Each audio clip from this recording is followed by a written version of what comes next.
Pengakuan negara atas terjadinya 12 pelanggaran HAM berat merupakan batu pijakan atau stepping stone bagi langkah berikutnya untuk menunaikan kewajiban negara terhadap penyelesaian pelanggaran HAM berat dan pemenuhan hak korban. Pengakuan negara ini merupakan peristiwa penting dalam kehidupan bernegara, karena negara telah mengakui adanya kesalahan di masa lalu yang menjadi catatan kelam dalam sejarah perjalanan kehidupan bangsa. Pengakuan ini mesti diikuti dengan rasa penyesalan mendalam atas kesalahan negara yang telah diperbuat di masa lalu. Sehingga pengakuan ini akan membuka pintu bagi langkah selanjutnya, yakni mengungkapkan fakta kebenaran atas peristiwa-peristiwa tersebut, mengusut pelakunya dan melakukan penegakan hukum, mengidentifikasi korban serta memulihkan dan memenuhi hak korban, melakukan evaluasi dan reformasi kebijakan, reformasi hukum dan reformasi institusi untuk mencegah berulangnya peristiwa tersebut di masa mendatang.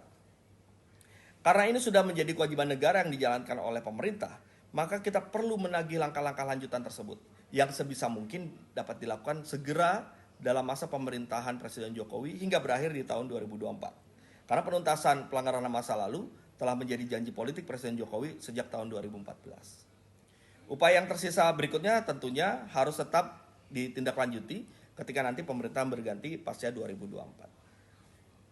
Dalam waktu dekat, saya berharap pemerintah sudah memiliki program-program tindak lanjut yang dibuat secara sistematis, terukur, realistis, dan komprehensif, termasuk dalam hal penganggarannya dalam APBN ke depan.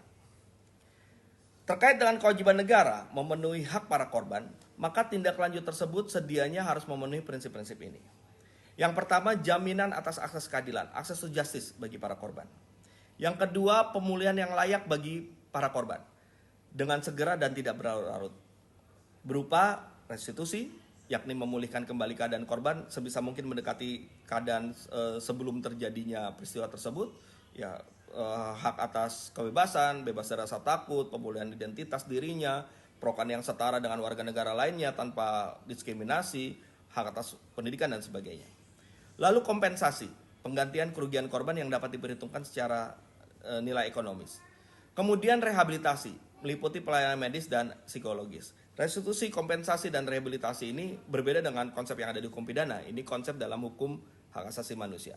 Yang berikutnya adalah satisfaction, pemulihan martabat korban dengan melakukan langkah-langkah serius, membuka fakta, meminta maaf secara publik, membuat simbol peringatan seperti monumen dan sebagainya. Yang ketiga, jaminan memperoleh informasi yang relevan terkait fakta peristiwa yang terjadi dan mekanisme pemulihan yang disiapkan oleh negara. Korban dan publik juga memiliki hak untuk tahu, right to know the truth.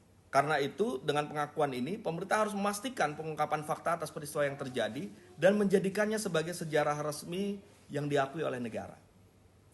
Selanjutnya, setiap upaya penanganan non-yudisial terhadap pelanggaran HAM yang berat tidak boleh diartikan menutup upaya yudisial. Penanganan non-yudisial dengan penanganan yudisial harus bersifat komplementer, saling melengkapi, dan bukan substitusi atau saling menggantikan.